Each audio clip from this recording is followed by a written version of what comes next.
amando a Cristo. Estamos listos entonces para abrir la palabra de Dios y antes, como siempre, vamos a orar.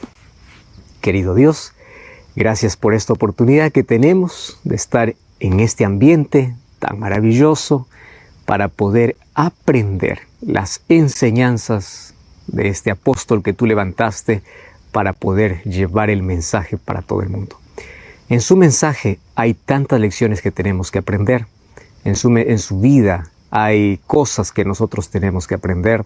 Y hoy queremos que tu Santo Espíritu pueda guiarnos al conocimiento de tu verdad. Queremos que a través de la vida de este gran apóstol, a través de sus enseñanzas, a través de su entrega completa de su vida, podamos aprender aquello que tú quieres que nosotros también hagamos. Toma nuestro corazón, bendice las personas que están en este momento participando de este programa. Abrázalos fuertemente en el nombre de Jesús. Amén. En el Antiguo Testamento se destaca a Moisés al escribir 5 libros de la Biblia. Y en el Nuevo Testamento se destaca a Pablo al escribir 13 libros. ¿Sabes que Pablo es considerado el mayor teólogo y el más grande misionero del cristianismo? Él también es llamado el apóstol de los gentiles. Sabes que sus escritos pueden confundir a algunos, mientras que otros toman lo que él escribió para hacerle decir lo que nunca dijo. Sin embargo, al analizar de manera profunda sus escritos, vamos a descubrir que todos ellos están en armonía con las Sagradas Escrituras. Conociendo un poquito de su vida, la tradición dice que la apariencia física de él no era tan linda. Su estatura no impresionaba, no tenía un cuerpo fuerte, tenía piernas medias arqueadas, una nariz grande, labios finos y una quijada firme. No tenía elegancia, pero tenía firmeza y tenía poder. Este fue el instrumento de Dios para poder quebrar las barreras que había entre judíos y gentiles. Tú sabes que Pablo fue levantado por Dios para evangelizar el mundo. Y su versatilidad y educación le permitió para que él pueda debatir con los rabinos en las sinagogas, con los magistrados orgullosos en las cortes y con los filósofos allí en sus círculos de conocimiento. Pablo tenía todas las condiciones de encontrar el camino fuera de los preconceptos, fuera del exclusivismo religioso. Por eso es que Dios lo levantó para ese propósito. Ahora, ¿cuáles fueron sus orígenes? Pablo nació más o menos en la misma época de Jesús. Cuando Esteban fue apedreado en el año 34 después de Cristo, Hechos 7:58 dice que Pablo era joven.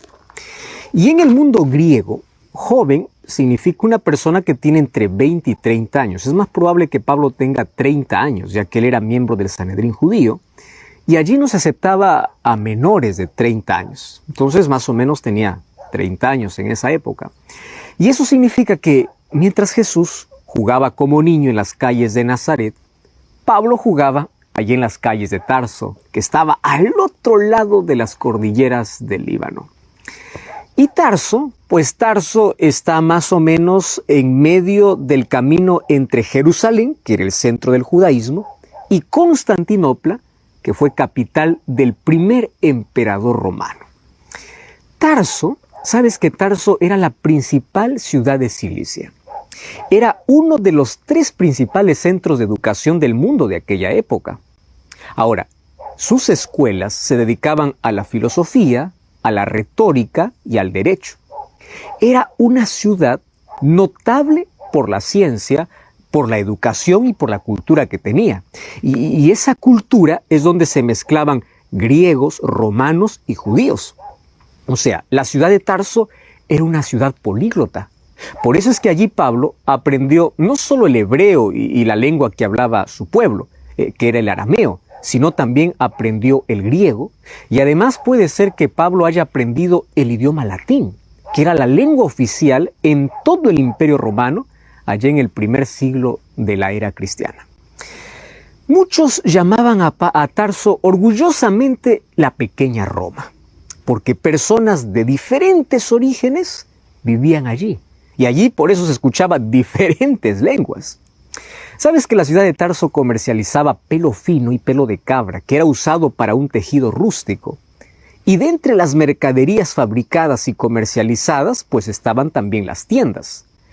Tarso era el centro de una grande ruta comercial, además de su buena educación, que era la principal competencia de Atenas y de Alejandría. Allí fue donde creció Pablo.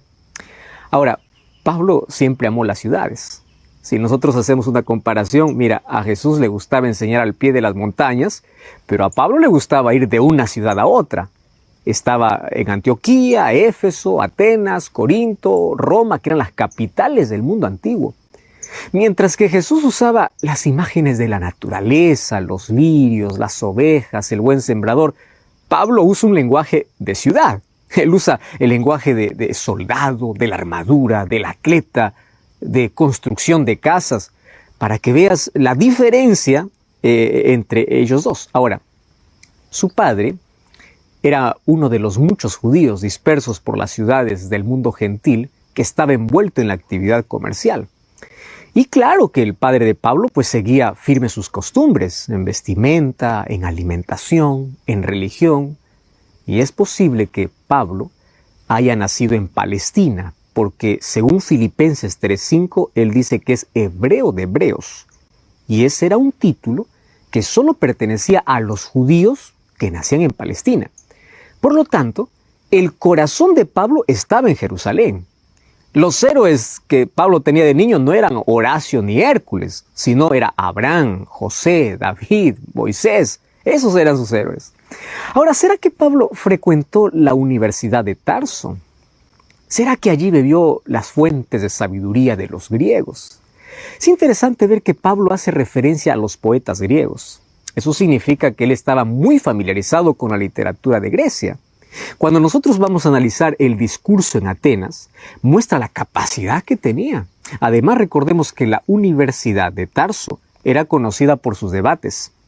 Y esta es una característica marcante en todos los escritos de Pablo. A él le encantaba debatir. Ahora, el centro de formación rabínica judaica pues estaba en Jerusalén. Pablo, cuando tendría sus 13 años, fue enviado para Jerusalén. Probablemente, él llegó en el mismo año que Jesús visitó por primera vez a Jerusalén, cuando tenía 12 años. Porque para todo niño con inclinación religiosa, Jerusalén era el centro de todas las cosas. Era el paso de los profetas, era el paso de los reyes, era donde se guardaban las memorias sagradas. Y allí en Jerusalén había un profesor notable, un profesor que dirigía la facultad de Jerusalén en esa época. El nombre de este profesor era Gamaliel. Y Pablo dice que fue educado a sus pies. O sea, todos los judíos aún lo recuerdan como el gran rabino. Era un fariseo fuertemente apegado a las tradiciones. Pero él no era tan intolerante a la cultura griega como algunos fariseos de mente cerrada. Entonces, la influencia de Gamaliel se evidencia en la teología de Pablo. Cada vez que Pablo escribe, pues ve de dónde él bebió toda esa sabiduría. El curso de instrucción de un rabino consistía completamente en el estudio de las Escrituras y de los comentarios que los sabios hacían. Ahora, una cosa interesante. Los alumnos memorizaban las palabras de las Escrituras y de los sabios. Y de esa manera hacían debates sobre los puntos controversiales. Entonces Pablo pues era inteligente, dedicado, intelectual y además él era maestro de la ley. Pablo pues se educó con el máximo rigor, de acuerdo con la interpretación farisaica de la ley. Recordemos que Pablo fue un destacado estudioso de la ley y un defensor acérrimo del judaísmo. Por eso es que su celo lo llevó a perseguir a la iglesia cristiana y en sus inicios, porque Pablo consideraba que era una secta hebrea que estaba contraria a la ley y que debía ser destruida. Después de su encuentro con Jesús, claro que él fue un grande predicador. Y siempre que visitaba una ciudad de habitantes de judíos, su primera aparición pública, ¿dónde lo hacía? En la sinagoga, porque su formación rabínica y su conocimiento del Antiguo Testamento le garantizaban la oportunidad de hablar en cualquier sinagoga. Ahora, ¿qué sucedió después que terminó sus estudios en Jerusalén? ¿Qué pasó? No sabemos. Solo se sabe que estuvo distante de Jerusalén y de Palestina durante todo el ministerio de Juan el Bautista y todo el ministerio de Jesús. No tenemos información sobre lo que pasó en ese tiempo. Sin embargo, la historia de Pablo me enseña que no importa la educación que tengas, tú puedes estar equivocado. Puedes estar equivocado en tus convicciones religiosas. Y también me enseña que tú puedes pensar que estás en el camino correcto sirviendo a Dios. Sin embargo, tú puedes estar contra Dios. Sabes que Pablo era sincero en lo que creía. Él siempre pensó que estaba haciendo la voluntad de Dios. Pero quiero que recuerdes, no siempre ser sincero significa estar en la verdad. Hasta que tengas un encuentro personal con Cristo y descubras allí cuál es la voluntad de Dios, ahora recién estarás haciendo la voluntad de Dios. Mientras eso no suceda, tú siempre estarás en contra de Dios. Y es interesante ver que Pablo, para que acepte el cristianismo, pues era humanamente imposible, porque él odiaba el cristianismo y él veía cómo el cristianismo crecía en Jerusalén. Al principio lo ignoraron pensando que pronto acabaría. Sin embargo, después del Pentecostés, el cristianismo venía en aumento, cada vez crecía y crecía más. El apedreamiento de Esteban señaló el comienzo del primer periodo de persecución que devastó a la iglesia naciente. ¿Y sabes? Pablo se destacó en esa persecución. Hechos capítulo 8, versículo 3 dice que había un arranque de odio fanático contra los cristianos. Pablo los arrancaba de las casas donde los encontraba y los arrojaba a la cárcel. Pablo los castigaba, los sacaba de las sinagogas. Cuando él cuenta su historia incluso en Hechos 22, 19 y 26, 11. Él daba su consentimiento para matar a los cristianos. Él mismo cuenta en Hechos 22, 4. El mayor enemigo del cristianismo un día se rindió ante Cristo. Y esta historia muestra que nada es imposible para Dios. ¿Sabes que cuando el ser humano está dispuesto a aceptar a Dios en su vida, Dios trabaja de manera extraordinaria? Y Dios continúa trabajando en todo corazón de aquel que está dispuesto a aceptarlo como Salvador, porque Él puede transformarlo completamente. Ahora, la pregunta es, ¿cómo es por el camino aconteció que, al llegar cerca de Damasco, repentinamente le rodeó un resplandor de luz del cielo? Cayendo en tierra, oyó una voz que le decía, Saulo, Saulo, ¿por qué me persigues? Y él le dijo, ¿quién eres, Señor? Y él le dice, yo soy Jesús a quien tú persigues. Dura cosa te es dar cosas contra el aguijón. Él, temblando y temeroso, dijo, Señor, ¿qué quieres que haga? Y el Señor le dijo, levántate, entra a la ciudad y se te dirá lo que tienes que hacer. Los hombres que iban con Saulo se pararon atónitos, oyeron la voz, mas sin ver a nadie. Entonces Saulo se levantó de tierra y abriendo los ojos no podía ver, así que llevándole por la mano, lo metieron en Damasco. Ahí estuvo 3 días sin ver y no comió ni bebió. Entonces, allí en Damasco había un hombre llamado Ananías, a quien el Señor le dijo en visión, Ananías, y él respondió, heme aquí. Y el Señor le dijo, levántate y ve a la calle que se llama Derecha, busque en la casa de Judas uno llamado Saulo de Tarso, porque aquí él está orando. Y ha visto en una visión a un varón llamado Ananías, que entra, le pone las manos encima para que recobre la vista. Entonces Ananías respondió, Señor, he oído mucho acerca de este hombre, cuántos males ha hecho a los santos en Jerusalén. Él tiene autoridad de los principales sacerdotes para prender a los que invocan tu nombre. Y el Señor le dijo, ve, porque instrumento escogido me es este para llevar mi nombre en presencia de los gentiles, de reyes y de los hijos de Israel. Es interesante que el texto comienza diciendo que Pablo respiraba odio. Muchos hoy continúan respirando odio, celos, envidia y continúan destruyendo a las personas. Pablo estaba contra aquellos que seguían el camino. ¿Quiénes eran los del camino? Era la manera particular de decir a los cristianos, porque ellos decían seguir a Jesús, quien proclamó ser el camino, la verdad y la vida. Y el odio consistía en que el cristianismo se centraba en la salvación en Cristo. Y esto estaba en contraste con la manera judía de pensar, que se centraba en la ley. Entonces Pablo vivía un conflicto para muchos irreconciliable, porque él pensaba que la ley es el único camino para ordenar bien la vida de todos los seres humanos.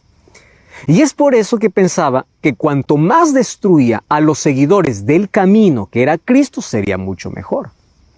Saulo lo que no entendía es que los seguidores de ese camino, o sea, los cristianos, nunca habían despreciado la ley de Dios. Ellos también aceptaban la ley de Dios, solo que no lo aceptaban como medio de salvación.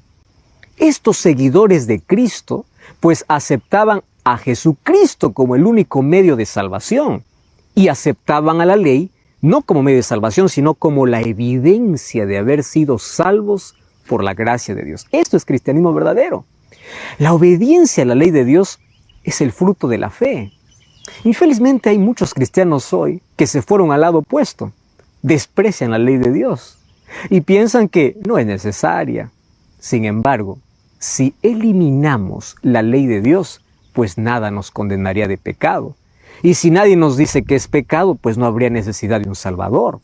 Hoy quiero decirte que no hay conflicto entre la ley y Cristo, porque cuanto más firme es la ley, más intensa es nuestra necesidad del sacrificio de Jesús para poder redimirnos. Mas el pensamiento del apóstol Pablo pues era lo opuesto. Él no lograba entender que no existe un conflicto entre la gracia y la ley. Él no lo entendía.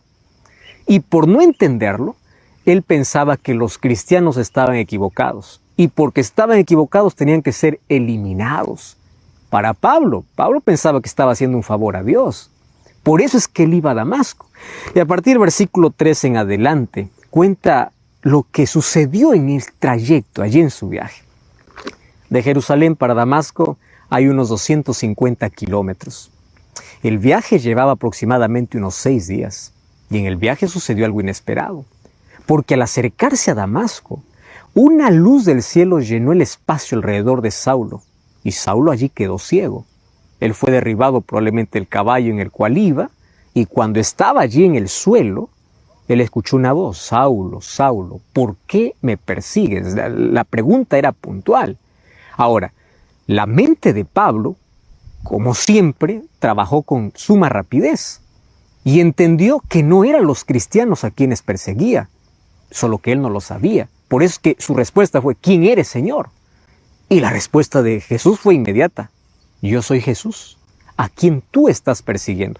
Dura cosa te es dar cosas contra el aguijón, o sea, estás perdiendo tiempo haciendo ese trabajo. Y Pablo, lleno de miedo, comenzó a temblar. La luz divina inició el proceso de iluminación espiritual que Saulo necesitaba. La luz brillante que se le apareció en pleno día era el rostro de Cristo glorificado. Pablo quedó completamente incapacitado para ver por el efecto del exceso de luz que recibió, pero solamente era una ceguera física, porque ahora él podía ver espiritualmente. Y él, como ahora veía espiritualmente, estaba dispuesto a obedecer. Por eso su respuesta es Señor. Ahora le reconoce como Señor y Dios y le dice: ¿qué quieres que yo haga? Lo que está diciendo es: Señor, hasta aquí hice mi voluntad, pero ahora quiero hacer tu voluntad. Él estaba dispuesto a hacer todo lo que Jesús le mandara, porque en ese instante ya no era más enemigo de Jesús. Ahora creía en él. ¿Sabes que Pablo era un hombre de acción? Al darse cuenta de su error, él no vaciló, él no postergó. Él pidió a Jesús que le diga qué tiene que hacer.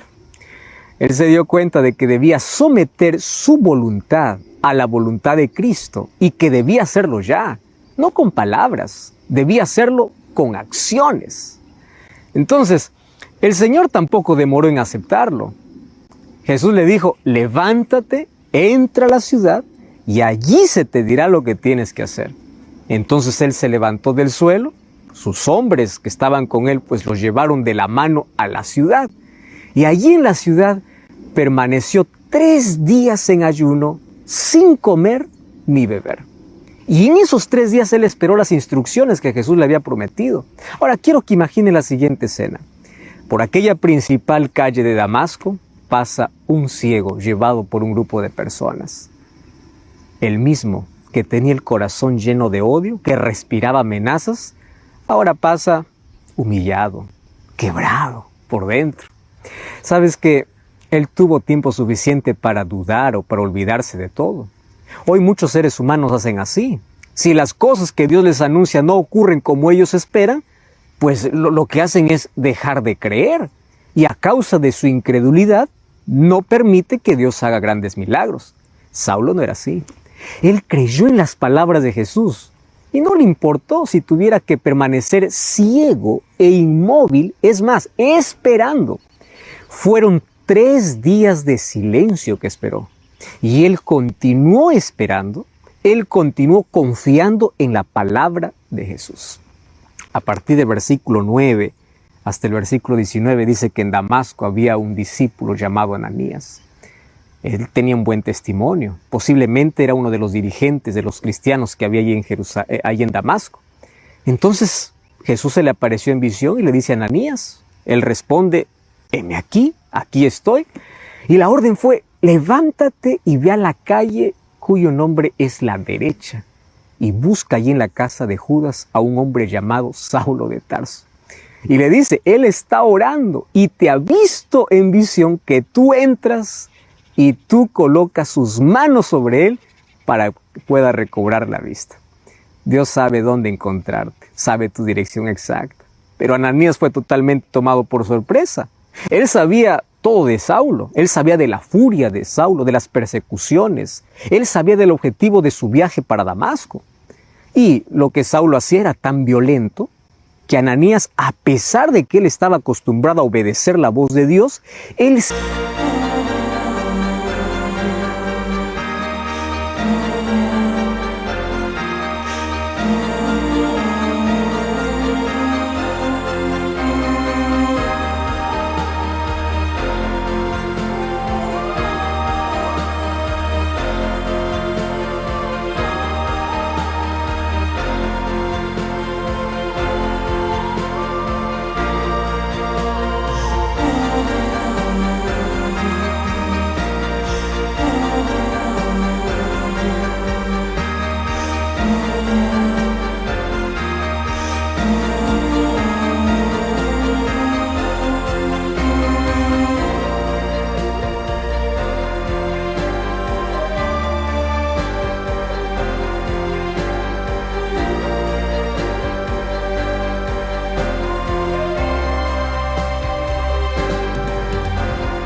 atrevió esta vez a presentar delante de Dios una observación. Y le dice, no es que pienso desobedecerte, pero solo quiero que tú recuerdes quién es ese hombre. Señor, tú sabes quién es Saulo. Y aquí el texto dice, Señor, yo he oído mucho acerca de este hombre. O sea, él ha hecho tantos males a los santos en Jerusalén. Aún aquí ha venido con autoridad de los principales sacerdotes para poder prender a todos aquellos que invocan tu nombre. Sabes que la observación de Ananías fue muy contundente, solo que su información no estaba actualizada. Él no sabía lo que había ocurrido en los últimos momentos, no sabía. Por eso es que Jesús le responde, ve, porque instrumento escogido me es este, para llevar mi nombre en presencia de los gentiles, de reyes y de los hijos de Israel. Y además le dice, él tendrá que sufrir por causa de mi nombre. Y yo se lo mostraré. Ananías no necesitó de otras explicaciones. Se levantó, se fue a la casa de Judas y entró allí. Puso las manos sobre a Pablo y le dijo, hermano Saulo. Este es un saludo que eliminó todas las diferencias anteriores que existían entre Pablo y los cristianos. El perseguidor ya quedó en el pasado. Los perseguidos ya no tenían por qué tener miedo, porque a partir de ahora era un hermano. ¿Sabes qué? El Señor Jesús le dice a Ananías, aquel que se te apareció en el camino, me ha enviado para que recibas la vista y seas lleno del Espíritu Santo. Y dice que en ese momento de sus ojos cayeron como escamas y comenzó a ver. Esto sucede cuando permitimos que el Espíritu Santo abra nuestros ojos espirituales. Esto sucede cuando nuestro corazón se ilumina, las escamas caen y comenzamos a ver lo que antes no veíamos. Antes teníamos una visión diferente de la vida, pero ahora nuestra visión cambia. ¿Por qué? Porque nosotros tenemos una ceguera espiritual por causa del pecado. Claro que aquí en la historia de Saulo esto fue literal, pero si tomamos en asuntos espirituales, todos tenemos ciertas escamas en los ojos que no nos permiten ver con claridad o hace que podamos tener una visión distorsionada de la vida. ¿Sabes que Apocalipsis capítulo 3 habla sobre la condición del pueblo de Dios en el tiempo del fin? Y le dice, tú eres ciego y yo te aconsejo que compres colirio para que veas. Ese colirio es la acción del Espíritu Santo. El Espíritu Santo que trabajó en el corazón de Saulo es el mismo Espíritu Santo que quiere trabajar en tu corazón. ¿Y qué cosa hace el Espíritu Santo en la vida? Pues el Espíritu Santo lo que hace es hacerte caer las escamas, sacarte de la ceguera espiritual. Y allí comienzas a ver tu real condición, comienzas a ver tu situación. Y allí reconoces la vida que vivías y lo que ahora necesitas para tu vida. Todos necesitamos un cambio en la vida y solamente ese cambio ocurre cuando estamos en la presencia de Dios.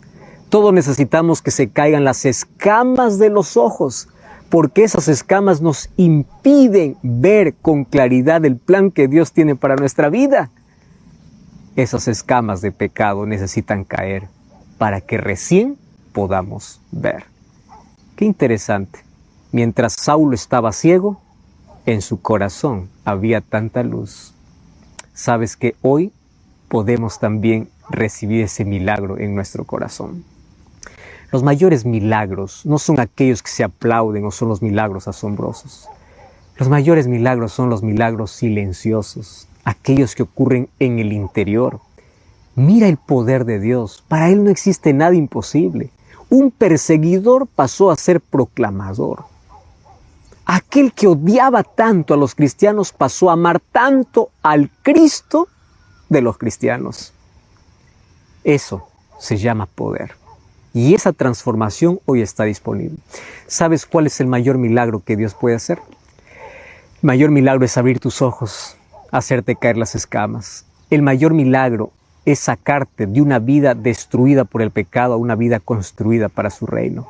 El mayor milagro es cambiar tu corazón de odio, de resentimiento por un corazón de amor. El mayor milagro es que puedas tener una visión diferente de la vida. El mayor milagro es que tus ojos espirituales se puedan abrir para ver tu real condición. Mas ese milagro es posible solamente gracias a la acción del Espíritu Santo. Por eso es que Ananías le dice, ahora, cuando él le está diciendo, hermano Saulo, yo he venido para que recibas la vista y yo he sido enviado para que recibas la vista y seas lleno del Espíritu Santo. Solo una persona que permite que el Espíritu Santo entre en su vida tendrá un cambio real. Los cambios superficiales son de afuera hacia adentro, pero los cambios reales son de adentro hacia afuera. Y esos cambios reales no vienen por acción humana. Esos cambios reales vienen solamente por la acción del Espíritu Santo en la vida. ¿Cómo es que el Espíritu Santo trabaja? Ahora tenemos que ver ese asunto.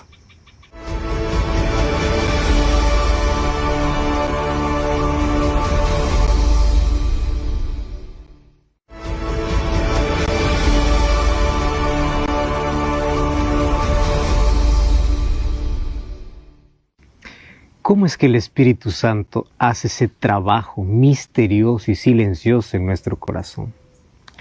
Un diálogo que tuvo Jesús con Nicodemo le dijo así: el viento tú no sabes de dónde viene ni a dónde va, pero tú puedes ver sus efectos. Así es aquel que es nacido del Espíritu Santo. ¿Sabes qué significa? Que el Espíritu Santo, cuando nos convence de pecado, comienza un trabajo silencioso, misterioso. Nadie lo puede entender. Las personas comienzan a cambiar de manera natural.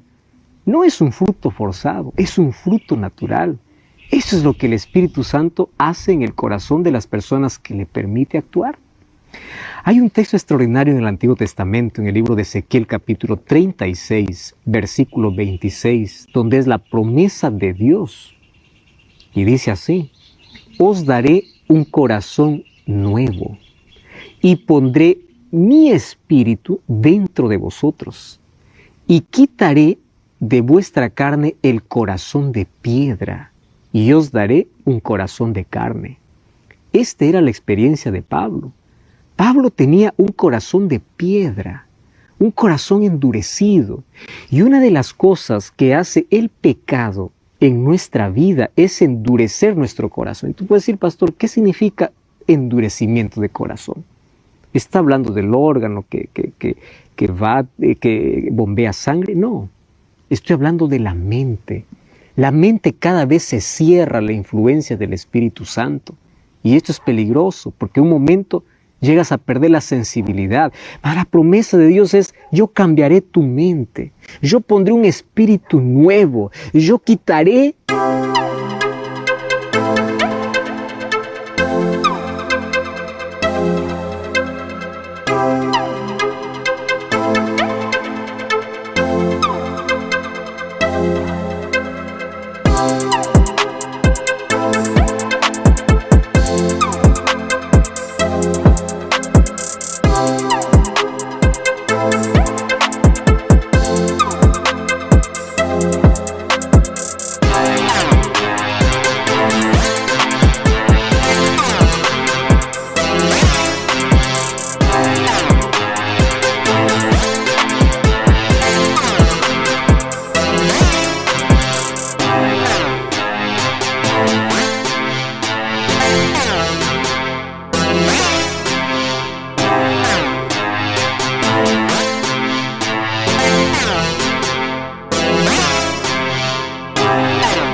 de tu corazón, de tu vida, aquella incredulidad, aquella dureza. Te daré una mente renovada. Y al poner mi espíritu en vosotros, dice el versículo 27, haré que andéis en mis estatutos y guardaréis mis preceptos. O sea, la obediencia natural, la respuesta que Pablo dio para Jesús, ¿qué quieres que haga? No era lo que Pablo podía hacer con sus fuerzas. Era la acción del Espíritu Santo en su vida. Porque solamente se puede obedecer cuando tenemos el poder del Espíritu Santo. ¿Y cuánto nosotros necesitamos de un corazón sensible que pueda oír la voz de Dios? Esto se llama conversión. Conversión no es un remiendo. Conversión es que Dios hace todo de nuevo. Es algo que se ejecuta en el interior. Cambian tus pensamientos, cambian tus emociones. Todo es transformado. Nuestra vida se coloca en armonía con los preceptos y los propósitos divinos. Es cuando tú dices: Señor, que mi voluntad se someta a tu voluntad. ¿Sabes cuál es el objetivo de la conversión? Es que las escamas caigan de los ojos, para que puedas ver de manera diferente.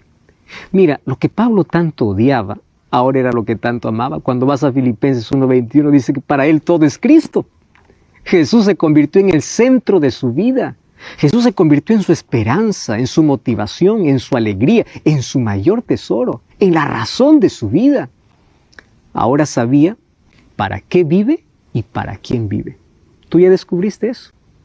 Romanos capítulo 6, versículo 13, Gálatas capítulo 6, versículo 14, 2 Corintios 5, 17, Pablo dice que encontrarse con Jesús es pasar de muerte a vida, es ser una nueva criatura. O sea, su contacto con Jesús fue extraordinario y allí fue transformado. Dice el texto bíblico que después él se levantó y se bautizó. Se unió a la iglesia con un espíritu integrador y ejemplar. Y ese modelo que sirve a todos los que creen en Jesús para poder obedecer todas sus órdenes y para poder obedecer sus mandamientos. Hechos capítulo 9, versículo 20 al 25, dice que Pablo comenzó a predicar en las sinagogas de Damasco. Ahora fíjate, en los mismos lugares donde pretendía llegar para matar a los cristianos, allí comienza a predicar. ¿Cómo cambia todo en la vida, verdad? Ese es el cambio que ocurre en las personas por la obra del Espíritu Santo, cuando una persona se convierte al Señor. Ahora, ¿cuál era el contenido específico de su predicación? Él no tenía otra cosa que hablar sino Jesús, el Hijo de Dios, aquel que se le apareció en el camino. Y sus oyentes, dice la Biblia, que con asombro le decían, ¿no es este el hombre que en Jerusalén asolaba a los que invocaban el nombre de Jesús? Y la respuesta, ¿cuál era? Sí, yo soy. Ahora, ese era el más grande perseguidor de los cristianos, pero eso quedó en el tiempo pasado. Quiero que sepas algo. No importa lo que ha sido ayer, hoy puedes ser instrumento en las manos de Dios. Eso hace el poder de Dios. Puede transformar al más peligroso perseguidor en el más grande predicador.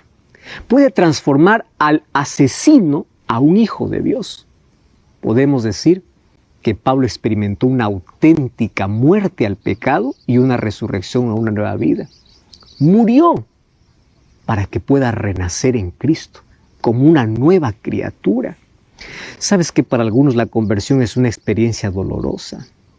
Para otros es una experiencia alegre. Para otros es una experiencia explosiva, silenciosa o gradual. Cada uno tiene un encuentro diferente. Pero quiero que puedas escuchar la voz de Dios. Quiero que puedas someter tu voluntad, que tú puedas decirle, Señor, ¿qué quieres que haga? ¿Cuál es el propósito que tienes para mi vida? Tu vida puede ser el mayor argumento para otros sobre lo que Dios puede hacer. Hoy también Jesús se presenta a ti y te dice, yo soy Jesús. Preguntes cuál es la respuesta que tú darás. Hoy la luz también resplandece para ti a través de la palabra de Dios. Pablo, para ver, tuvo que quedar ciego. A veces tenemos que fracasar en nuestra misión. A veces tenemos que fracasar en nuestros planes para cumplir una misión mayor, que es la misión que tiene Dios para nosotros. ¿Sabes qué cosa me llama la atención? Es que Pablo tuvo que caer al polvo para poder reconocer quién es Dios. Y la pregunta es, ¿quién es Dios para ti?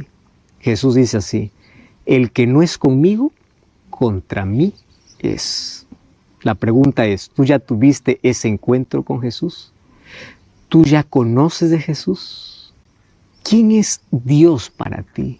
¿Tú ya tuviste un encuentro transformador con Él? Ahora, fíjate una cosa.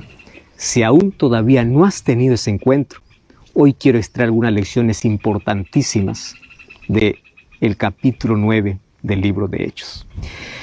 Y esas lecciones tienen que ver con lo que hoy Dios quiere que nosotros hagamos. En primer lugar, Dios quiere cambiar todo lo malo y lo sucio que hay en tu vida. El capítulo 9, versículo 1 dice que Saulo respiraba amenazas y muerte. ¿Qué cosa respiras? Cuando dice respiraba significa la razón de su vida. ¿Cuál es la razón de tu vida hoy? Mucho la razón de su vida es el odio, la envidia, la codicia, el mal. ¿Cuál es la razón de tu vida? Es la oscuridad. Ahora, Dios puede transformar el corazón más degradado por el pecado para un corazón transformado para el reino de los cielos. Eso lo hace Dios. Otra de las cosas impresionantes que aquí me impresiona o aquí me llama la atención en el capítulo 9 es que a veces en el dolor tenemos que reconocer que Cristo nos está llamando. Cuando Pablo o cuando Saulo estaba tan bien en la vida, él nunca iba a reconocer quién era Jesús. Hasta que un evento cambió su historia. Un evento cambió su vida para siempre. Y ese evento obviamente que fue doloroso. ¿Y por qué fue doloroso? Claro, porque en ese momento él tuvo que caer. Él tuvo que ser humillado. Él tuvo que quedar ciego para que pueda ver. Él tuvo que fracasar en su misión para que pueda recién entender la misión que Dios tenía para él. A veces Dios permite los fracasos en la vida, a veces Dios permite que podamos caer en la vida, a veces Dios permite que podamos estar allí en el polvo de la vida, y en ese polvo de la vida recién podemos levantar los ojos al cielo para decir, ¿quién eres, Señor? ¿Qué cosa es lo que tú quieres que yo haga? ¿Qué quieres que yo haga? Sabes, bendito dolor que nos lleva a los pies de Cristo. Bendito fracaso que nos hace levantar los ojos al cielo. Benditas enfermedades que nos hacen sentir frágiles para poder acordarnos que hay un Dios que nos está llamando. Tu dolor se puede convertir en bendición, tu sufrimiento se puede convertir en un encuentro con Dios, pero la respuesta que tú tienes que hacer es, Señor, ¿qué quieres que haga?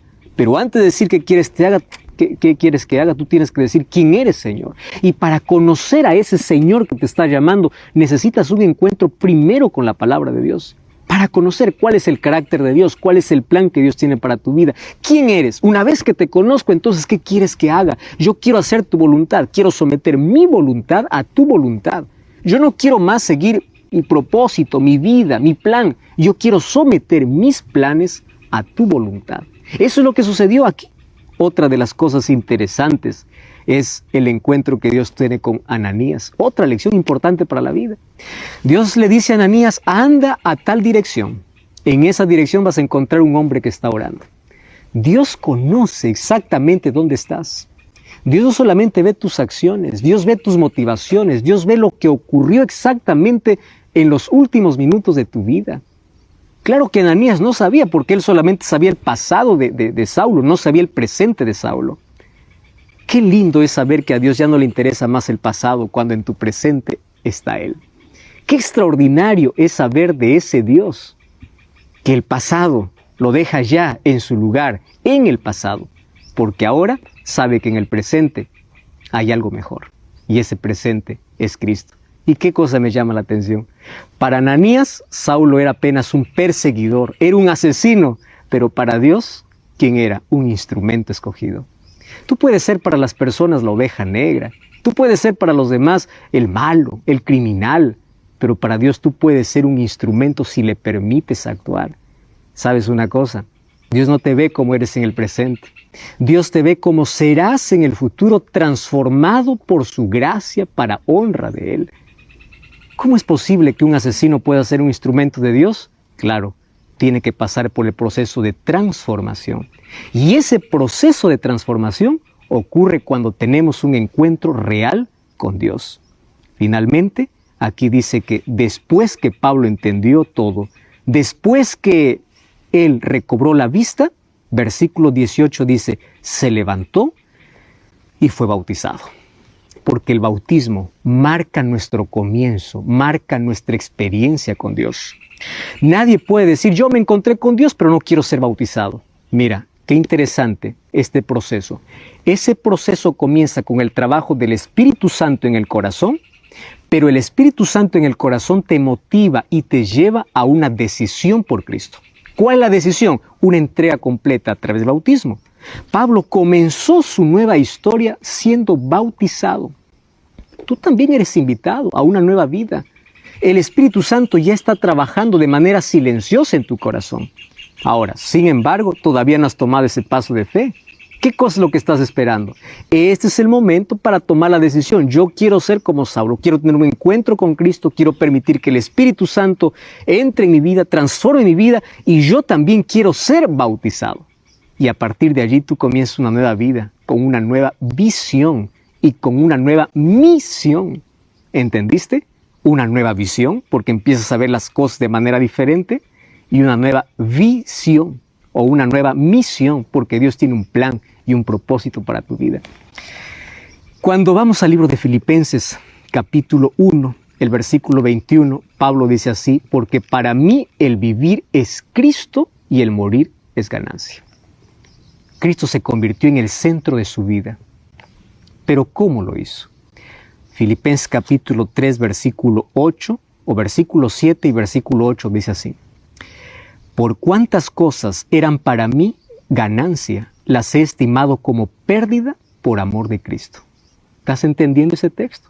Versículo 8. Y ciertamente aún estimo todas las cosas como pérdida por la excelencia del conocimiento de Cristo Jesús mi Señor, por amor del cual lo he perdido todo. Pero todo lo tengo por basura para ganar a Cristo. Probablemente este sea uno de los textos más fuertes donde Pablo expresa la pérdida y la ganancia.